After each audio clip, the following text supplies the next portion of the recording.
गुरुर्ब्रह्मा गुरुर्विष्णु गुरुर्देवो महेश्वरः गुरुसाक्षात् परब्रह्मा तस्मै श्री गुरवे नमः। अखण्डमण्डलाकारं व्याप्तं येन चराचरं यत्पदं दर्शितं येन तस्मै श्री गुरवे नमः। ॐ आयातु वरदे देवी त्र्यक्षरे ब्रह्मवादिनी गायत्री छन्दसामादः ब्रह्मयोने नमोऽस्तुते। ॐ भूर्भुवस्वः तत्सवितुर्वरेण्यं भर्गो देवस्य धीमहि धियो यो न प्रचोदयात्।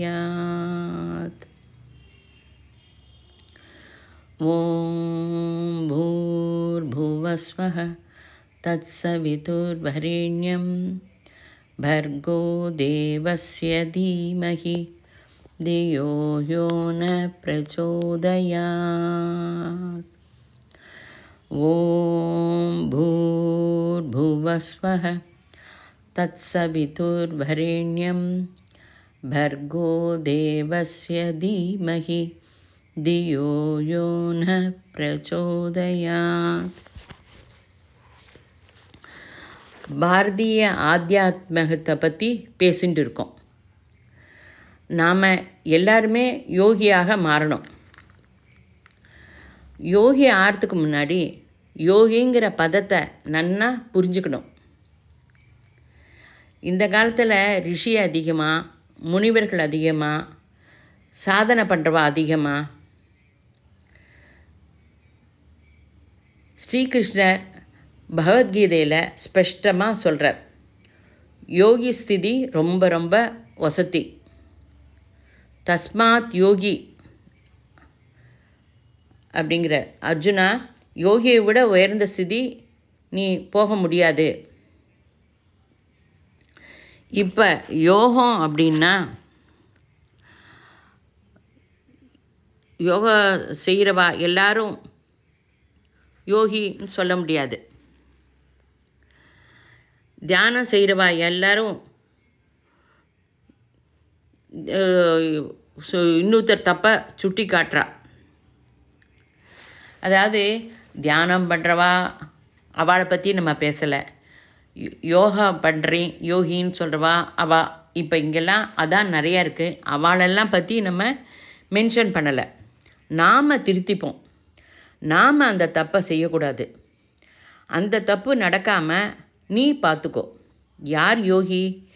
நிரந்தரம் குரு சன்னிதானத்தில் இருப்பவன் தான் யோகி.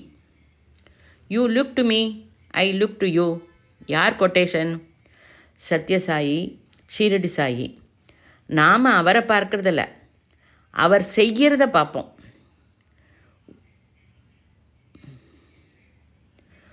உனக்கு மாறணும் அப்படின்னா மாறிக்கோ. ஷீரடி சாயி உனக்கு தேவையில்லை, சத்யசாயி உனக்கு தேவையில்லை. அவன் கொடுக்குறாளே வரதானம், அதாவது உன்னோட கோரிக்கையை நீ தீர்க்கிறாளே, அது மட்டும்தான் வேணும். நீ அப்படி உன்னோட கோரிக்கை தீர்றதுக்காக தான் நீ அங்கே போகிற. ராவணாசுரனை பூஜை பண்ணு, உனக்கு உன்னோட வேலை இப்போ ஆயிடும் அப்படின்னா எல்லாரும் ராவணாசுரனை பூஜை பண்ணுறதுக்கு ஆரம்பிச்சிருவா. கோரிக்கை கோரிக்கை கோரிக்கை அந்த தீரணும்னா நீ தகுந்த சாதனை பண்ணணும். சாதனையே பண்ணாமல் யாரோ குரு அணுகிறதால உன்னோட கோரிக்கையெல்லாம் தீரும் அப்படின்னா அது ஒரு முடத்தனமான பிரமை, பிச்சி பிரமைன்னு சொல்கிறார். நிறைய மனுஷாளுக்கு குருக்கிட்ட போனதுனால கோரிக்கை தீர்ந்துடுத்தே மாஸ்டர், ஒன்றும் நடக்கலை, குரு உன்னை மோசம் பண்ணுறார். எப்படி செய்வார்? நாம் பிறக்கும்போதே கொஞ்சம் சஞ்சித கர்மாவை எடுத்துட்டு பிறக்கிறோம். மொத்த பிராரப்தம் தலைமீது வந்தது அப்படின்னா நீ தாங்க மாட்ட. இதுவரை செஞ்ச கர்மா, பைத்தியகரமாத்தனமான வேலைகள் நிறைய பண்ணியிருக்கோம். இதெல்லாம் நீ ஸ்ரீகிருஷ்ணா சீரியலை பார்த்தா புரியும். அதாவது குருபத்தினி அவள் என்ன சொன்னா, 2 பேரும் சேர்ந்து பகிர்ந்து கொண்டு சாப்பிடுங்கோ அப்படின்னு சொல்லி கொடுத்தா. நீ கூட இந்த மாதிரி தான் பண்ணின்னு இருக்க. நீ எதையுமே மற்றவாளுக்கு தரல. உனக்கு கர்ம சித்தாந்தம் கரெக்டாக தான் இருக்குது. அந்த கர்ம சித்தாந்தத்துலேருந்து யாரும் தப்பிச்சுக்க முடியாது. நான் காயத்ரி பண்ணுறேன், பூஜை பண்ணுறேன், யஜ்யம் பண்ணுறேன், தானம் பண்ணுறேன், தர்மம் பண்ணுறேன், இதெல்லாம் முதல்ல புரிஞ்சுக்கோ. யோகி ஆகணும்னா என்னன்னு அதை நன்னா அர்த்தம் புரிஞ்சுக்கோ. அதாவது கொஞ்சம் அரிசி தந்தார், அந்த குரு பத்தினி தந்ததில் பாதி ஸ்ரீகிருஷ்ணனுக்கு தந்திருந்தா என்ன நடந்திருக்குமோ? குசேலர் இருக்கும் ஊர் சுதாமா உள்ள ஊராக மாறணும். காரணம் என்ன? இந்த பைத்தியக்காரத்தனமான வேலையை நம்ம இப்போவும் பண்ணுறோம். பகவான் தந்த இந்த ஜீவிதத்தை, இந்த லைஃப்பை சண்டை போட்டுருக்கோம். பாத்தியதை ரொம்ப பெரியவா அப்படின்னு நீ நினச்சிட்டு இருக்க. உன்னோட லைஃபுக்கு நீ என்ன செய்கிற? இதெல்லாம் வயசோட சம்பந்தம் கிடையாது. இதை பற்றி தெரிஞ்சுக்கிறதுக்கு ஆர்வம் இருந்தால் போரும், யோகி ஆக முடியும். கர்மா, சஞ்சித கர்மா பற்றி சொல்கிறேன்.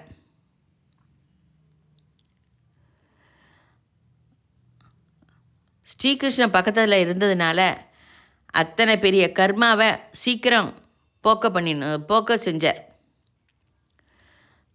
அவர் அந்த வருஷத்துலேயே தீர்த்துட்டார். பாதி கொஞ்சம் கொடுத்ததுக்கே இவ்வளவு ஐஸ்வர்யம் தந்தார் அப்படின்னா, கொடுக்காத இதுக்கு அந்த அரிசிக்கு எத்தனை தரித்திரம் வரணும்? ஈக்குவேஷன் வச்சு பாரு. குரு அந்த வேலையை செய்ய முடியும். உன் லைஃப்பில் அது நடக்கும். அட்ஜஸ்ட்மெண்ட்டு ரகரகமாக டெஸ்ட் பண்ணார். எங்கேயாவது நீ சரண்டர் ஆவையா அப்படின்னு பார்க்குறார்.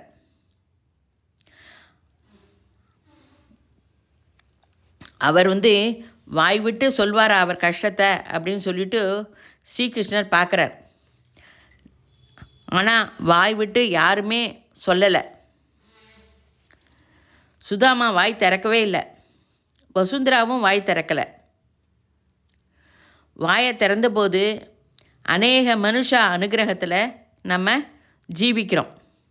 அதாவது இப்போ நம்ம ஜீவிக்கிறோம் அப்படின்னா நிறைய பேர் நமக்கு ஹெல்ப் பண்ணியிருக்கா. அதெல்லாம் பண்ணாமல் நம்ம எதுவும் பண்ண முடியாது. உனக்கு ஒன்றும் இல்லை, காலேஜில் டிகிரி வந்தது, ஒரு காலேஜ் இருக்குது, நீ அங்கே போய் படிச்சிருக்க, அந்த லெக்சரர்ஸு லெக்சர் கொடுத்துருக்கா, அதை நீ நன்னா படிச்சிருக்க, அப்புறம் உனக்கு ஜாப் கிடச்சிருக்கு. டிகிரி உனக்கு வரத்துக்கு சொல்லி கொடுத்த அந்த லெக்சரர்ஸ்க்கு நீ என்ன பதில் பண்ணின? யோகியுடைய திருஷ்டிக்கும் மாமூல் மனுஷாரோடைய திருஷ்டிக்கும் உள்ள வித்தியாசத்தை கவனி. இங்கிருந்து நீ போனால் அப்படி ஆலோசிக்கணும். பகவான் என்ன தந்தார் கவனி. 2 கண்ணு, காது, மூக்கு, வாயு, சரீர அவயவம், ஆலோசிக்கிறதுக்கு தலை, சாதனை செய்ய ஹெல்த்து எல்லாம் இருக்குது. இன்னும் உனக்கு என்ன வேணும்? ஆசை ஆசை ஆசைக்கு அளவே இல்லை. குசேலர் போல இருக்கிறவா யோக சாதனை செய்யும்போது நீ ஏன் செய்யலை? நீ யாச்சகம் பண்ணி சாப்பிட்ற நிலை இல்லை உனக்கு. அடுத்த வேளை சாப்பாடு கிடைக்குமா அப்படிங்கிற கவலை இல்லை. அப்படிப்பட்ட இக்கட்டான சூழ்நிலை குசேலருக்கு இருந்தது. அவர் சாதனை பண்ணினார். இப்போ உனக்கு என்ன வேண்டாத வேதனை? பக்கத்தில் இருக்கிறவா 10 லட்சம் வச்சுருக்கா. ஓகே, என்கிட்ட 9.5 லட்சம் தான் இருக்குது. மாஸ்டர், 1/2 லட்சம் குறையிறது.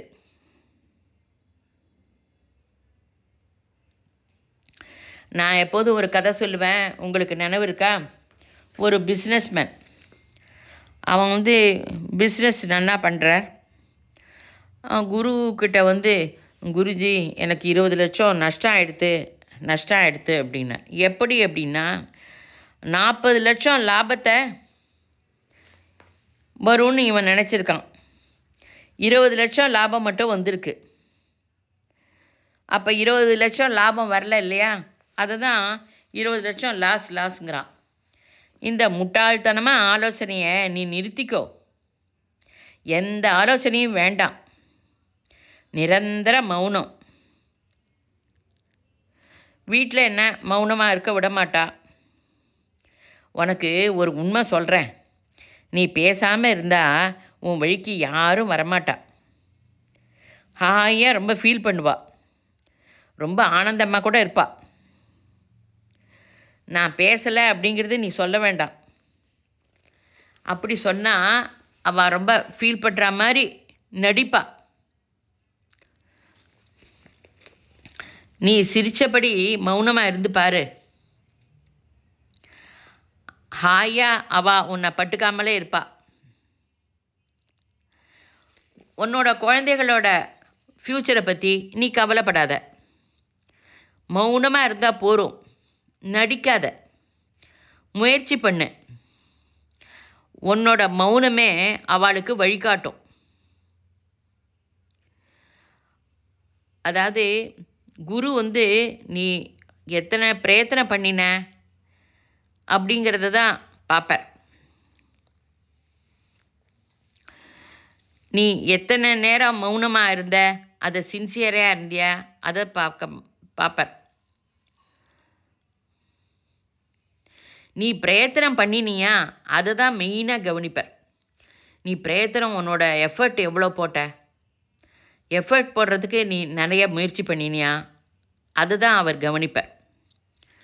நீ மௌனமாக இருந்துட்டா உன்னுடைய டவுட்ஸு, உங்ககிட்ட இருக்கிற பிரச்சனைகளுக்கெல்லாம் எல்லாம் தீர்வு வந்துடும். மௌனமாக இருக்க முடியலையே மாஸ்டர். நானும் கூட மௌனமாக இருக்க முடியல. நிஜமாக பிரயத்தனம் செஞ்சியா? திருப்பி சொல்கிறேன், குரு பார்க்கறது உன்னோடைய தீவிர முயற்சி தான். எஃபர்ட் குவாலிட்டி வேணும். No desire. எஸ், ஒன்றும் கோரிக்கையே இருக்கக்கூடாது. நிச்சந்திய ஜீவி. ஆலோசனை வரவே வராது. சொல்கிறேன் இல்லையா, கேட்டுக்கு தாண்டி உள்ளே வந்துட்டா ஸ்விட்ச் ஆகி போயிடணும் உன்னோட கோரிக்கை. நீ 1 வருஷம் 2 வருஷம் இதை நன்னா பிரயத்தனம் பண்ணி வந்துட்டா கோரிக்கையெல்லாம் ஸ்டாப் ஆகிடும். இந்த இடத்தோட பிரபாவம் இது.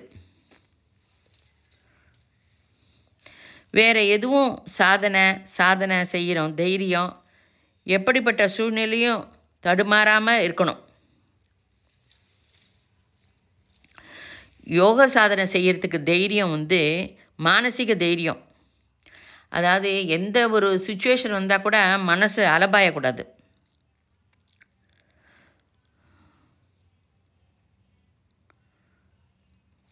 ஸ்ரீகிருஷ்ணர் திருப்பி திருப்பி கேட்பார், சொல்லு சொல்லுன்னு. நானே சொல்கிறதுக்கு இருந்தால் ஸ்ரீகிருஷ்ணர் எதற்கு? அப்போ குரு எதுக்கு?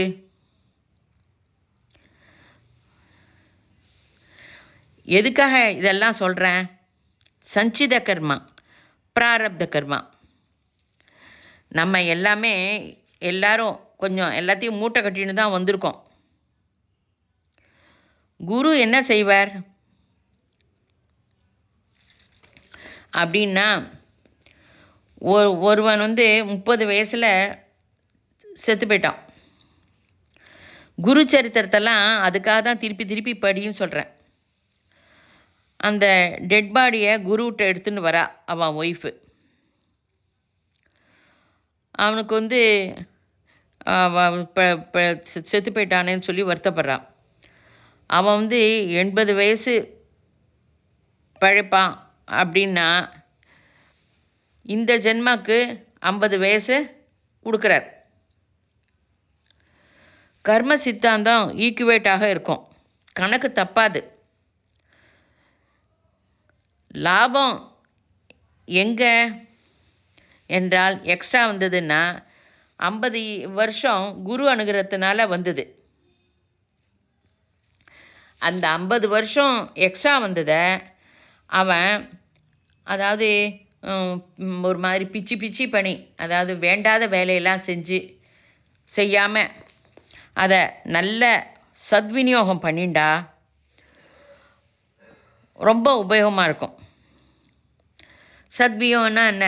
இது ஞான மார்க்கத்தில் போகிறது, அது மனுஷ சேவை பண்ணுறது, கோசேவை பண்ணுறது, புக்கெல்லாம் வாங்கி டிஸ்ட்ரிபியூட் பண்ணுறது, காயத்ரி யஜ்யம் பண்ணுறது, காயத்ரி ஜபம் பண்ணுறது, இதெல்லாம் சத்வேலை.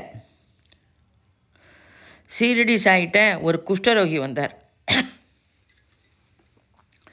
உனக்கு உடம்பு சரியாக போயிடும் அப்படின்னு சொன்னார். சரி, உடம்பும் சரியாக போயிடுது. அவன் சரியாக போயிடுது அப்படின்னு சொன்ன உடனே, அதாவது எது பண்ணக்கூடாதுங்கிறது இருந்ததோ அதை பண்ணினான். அதனால் அந்த குஷ்டரோகி செத்து போயிட்டார். 50 வருஷம் எக்ஸ்ட்ரா வந்ததே அவன் எப்படி சத்விநியோகம் பண்ணினா? அந்த சத்விநியோகம் பண்ணினா அவள் குரு ஆயிடுவா. உனக்கு இந்த சான்ஸ் இப்போ வந்து இருக்கு. அதுக்காக தான் தீவிரமாக சொல்கிறேன். அவசியமில்லாத கோரிக்கை. நீ பிரசிடெண்ட் ஆஃப் இந்தியா ஆகணுமா? அப்படியே ஆனாலும் நீ மறுபடியும் சாய்பாபா கிட்ட தான் வருவ, அங்கே தான் வருவ.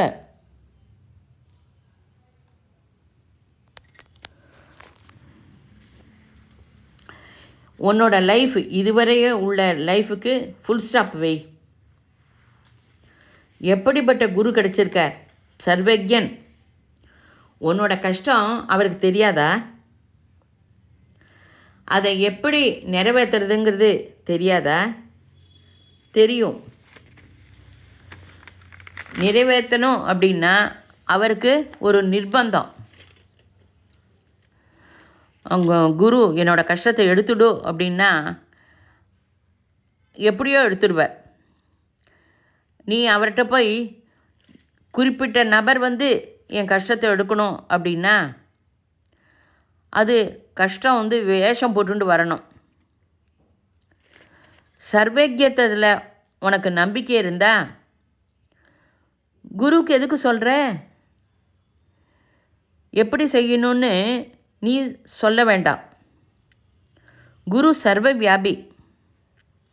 அவர் குரு சர்வ வியாபி, குருக்கு எல்லாமே தெரியும் அப்படின்னா நீ ஆத்மார்த்தமாகவே நம்பினா அவர் முன்னாடி நீ நிற்கவே மாட்ட. உனக்கு அந்த ஆலோசனை இல்லை. அதாவது சும்மா வாயில் குரு எல்லாம் செய்வார் அப்படின்னு சொல்லிட்டு சொல்கிற நம்பிக்கை வரல உனக்கு. அந்த நம்பிக்கை வந்து நீ ஆத்மார்த்தமாக ஃபீல் பண்ணினா குருக்கிட்டே போக மாட்ட. அவர் வந்து குரு சர்வ சமர்த்தர். எந்த க்ஷணத்தில் எப்படி உன்னை கொண்டு வரணும்னு அவருக்கு தெரியும். He knows best.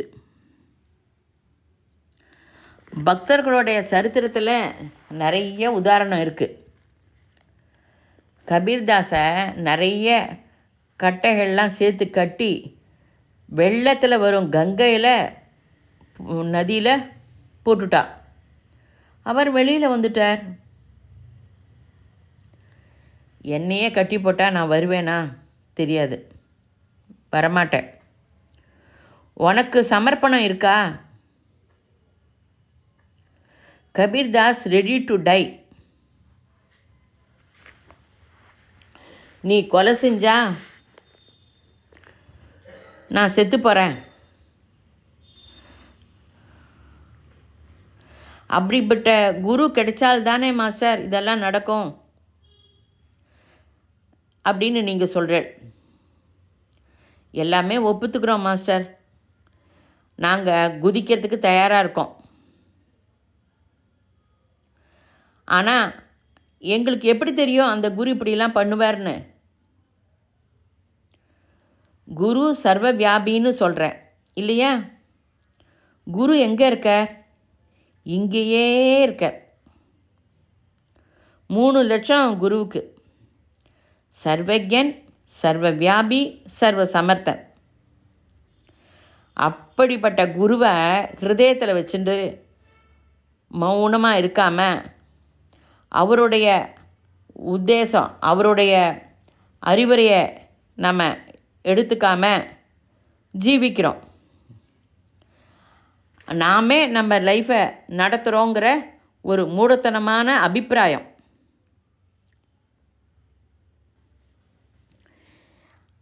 அந்த அபிப்பிராயத்தை முதல்ல விட்டுடு. மௌனத்தில் கைடன்ஸு கேளு. மற்ற சமஸ்தைக்கும் இந்த சமஸ்தைக்கும் இருக்கிற டிஃப்ரென்ஸை எடுத்துகிட்டு வரத்துக்கு எனக்கு கோரிக்கை. அதாவது இதில் இருக்கிற டிஃப்ரென்ஸ் நீ புரிஞ்சுக்கணும். ராமகிருஷ்ண பரமஹம்சர், விவேகானந்தர் வந்தார், மகாவீரர் வந்தார். இன்னொரு மகாவீரர் வரலையே. ஸ்ரீராமன் வந்தார். அவரை சந்ததி எங்கே போனா? ஸ்ரீகிருஷ்ணர் வந்தார். அவரோட சந்ததி? காரணம் என்ன? அந்த குருமார்கள் தன் சிஷ்யர்களுக்கு சமர்ப்பண பாவத்தை கற்றுக் கொடுக்கல. சிஷ்யர்களோட சைட்லேருந்தும் ஆலோசனை பண்ணினா சிஷ்யர்கள் அதை கற்றுக்கல. சிஷ்யர்கள் மேலேயும் தப்பு இருக்குது. என்னோட கோரிக்கை என்ன அப்படின்னா, நான் ஆர்கே மாஸ்டர் இருக்கும்போதே சமர்ப்பணம் வரணும் உங்களுக்கு.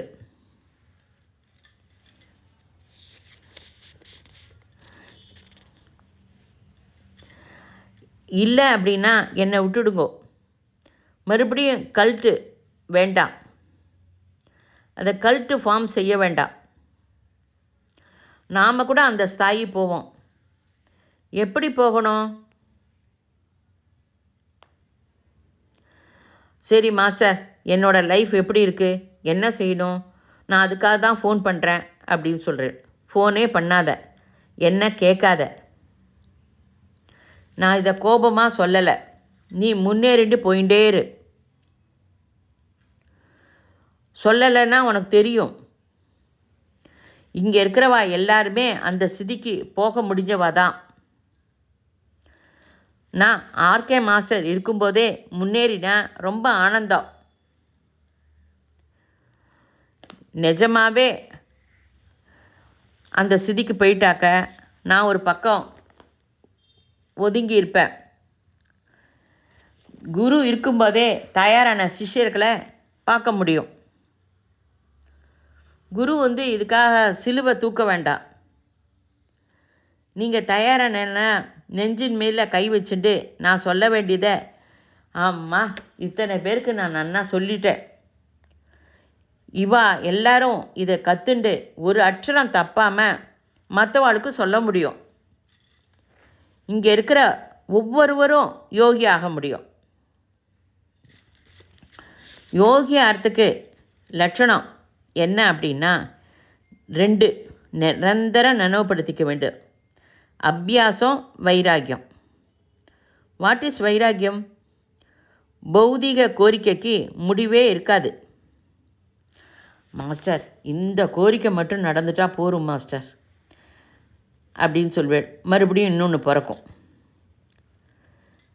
ஒன்று, கோரிக்கை நடக்கலை அப்படின்னா என்ன நடக்குமா, நடக்காதா, என்ன ஆகுமோ, இதெல்லாம் வேண்டாம். ஒரு வீடு கேட்கறதுக்கு போனால் ஊரே மாறி போய்விட்டது. ஆலோசனை ரகித ஸ்திதியில் இருங்கோ. அப்படி மாறுமா மாஸ்டர்?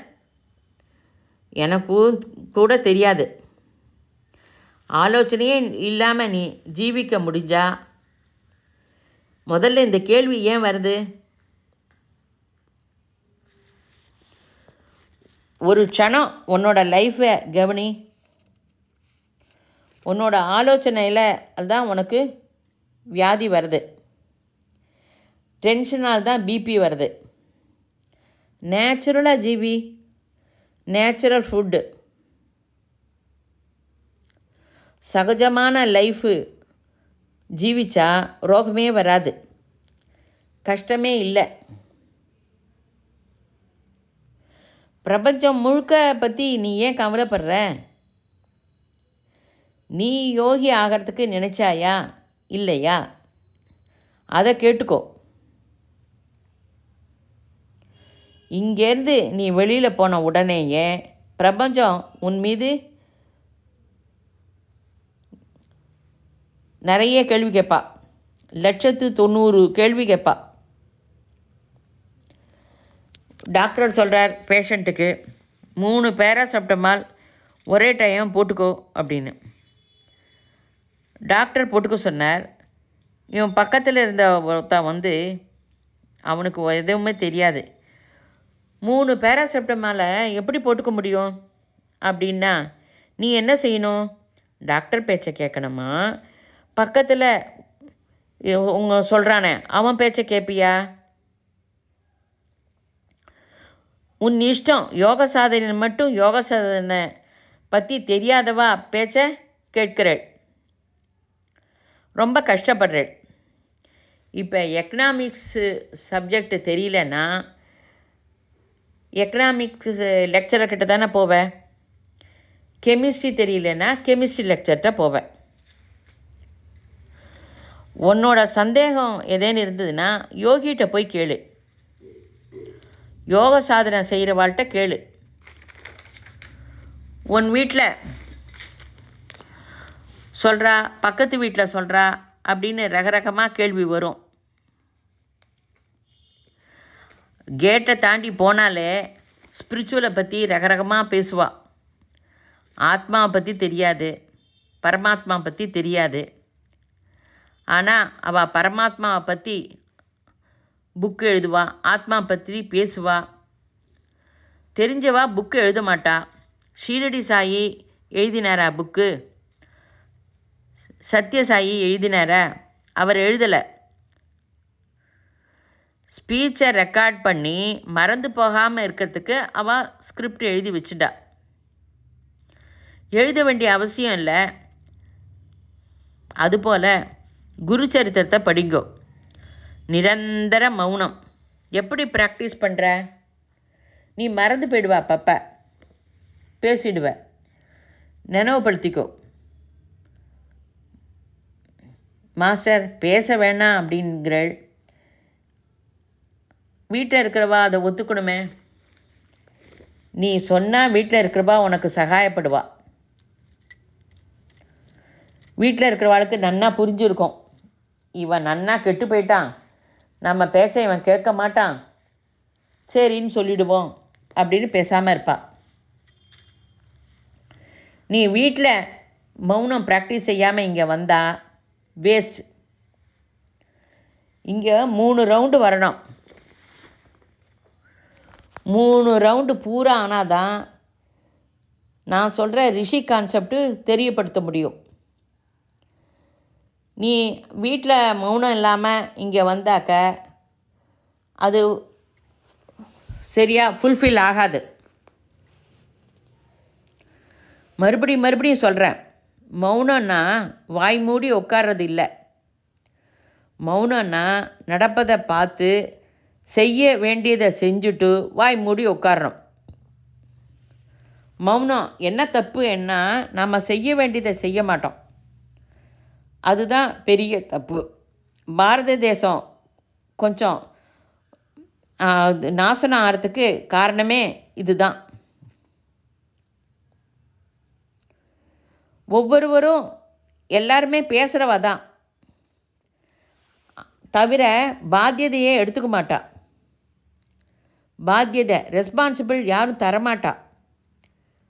நாம் எடுத்துக்கணும். ஷிரடி சாய்க்கு எல்லாருடைய உலகத்தில் இருக்கிறவாளோட கஷ்டத்தெல்லாம் தீர்க்கும்படி யார் சொன்னா? ஸ்ரீகிருஷ்ணர், நானக், துக்காராம் இவாள்லாம் எல்லாருடைய கஷ்டத்தையும் போக்கினா இல்லை. பாத்தியதை, ரெஸ்பான்சிபிலிட்டி, உன் பாத்தியதை.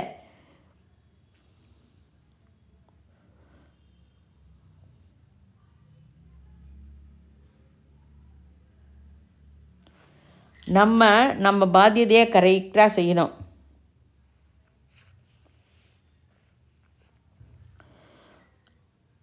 நம்ம எப்போ பார்த்தாலும் நம்ம கோரிக்கைன்னு கோரிக்கை பின்னாடி தான் இருக்கும். அதாவது எந்த கங்கையில் இறங்கினா என்ன, அவர்களுக்கு பாத்தியதை சக்தி உள்ளதா? சக்தி இல்லாதவர்களுக்கு சகாயப்படுவது தான் மனுஷாலோட சகஜமான சுபாவம், மனுஷ லட்சணம். அதுதான், அதை மட்டும் மறக்காத. மனுஷா உன் பக்கத்தில் இருக்கிறவா மனுஷா கஷ்டப்பட்டா நீ கண்டிப்பாக உடனே போய் சகாயம் பண்ணு. ஆஃபீஸில் மௌனம் வேண்டாம், ரோட்டில் மௌனம் இருக்காத, வீட்டில் மௌனமாக இரு. உனக்கு டைம் இருந்து முடிஞ்சா இங்கே வந்து உட்காரு, யாரும் உன்னை தடை பண்ண மாட்டா. ஆனால் இங்கே பேசினா உன்னை ஒத்துக்க மாட்டா. உன்னோட மௌனத்தோட குவாலிட்டியை அதிகப்படுத்திக்கோ. 1.5 வருஷம்தான் இருக்குது. உன்னோட சாமர்த்தியம், உன்னோட அக்செப்டன்ஸ் தெரியப்படுத்தலை அப்படின்னா என்ன செய்வோம்? மௌனத்திலிருந்து தான் பிறக்கிறது. அந்த டிஃப்ரென்ஸ் உனக்கே தெரியும். மௌனம் இல்லாத போது யஜ்யம் பண்ணலாம், நிரந்தர மௌனம் இருக்கும்போது சுவாத்தியாயம் பண்ணலாம். டைம் டேபிள் வீட்லேயும் ஃபாலோ பண்ணு. இந்த விஷயத்தை இங்கே இருக்கிற ஒரு 5-6 ஆசிரமத்துலேயும் இதே தான் டைம் டேபிள், இதே மௌனம் ஃபாலோ பண்ணுவா. இந்த ஸ்பீச்சை எல்லாருக்கும் இந்த 6 ஆசிரமத்துக்கும் ஒன்றுக்கு போய் சேரணும். நம்ம பரிவாரத்தில் இருக்கிறவா எல்லாருக்கும் நன்னா சொல்லு. பாத்தியதை பாத்தியதை பாத்தியதை. உன்னோடக்குன்னு கொடுத்துருக்கிற ரெஸ்பான்சிபிலிட்டை உதறி இதை செய்யக்கூடாது. அப்படி செஞ்சால் ரொம்ப கடுமையாக கோச்சிப்பேன். இப்போவே நிர்ணயம் பண்ணிக்கோ. நீ இவ்வளோ ஸ்ட்ரிக்டாக இருக்கிறதுக்கு நீ இந்த இதுக்கு மௌனம் சிபிரத்துக்கு வருவியா அப்படின்னு. வந்தால் ஸ்ட்ரிக்டாக ஃபாலோ பண்ணணும், அதை நினைவு வச்சுக்கோ. ஸ்வஸ்தி.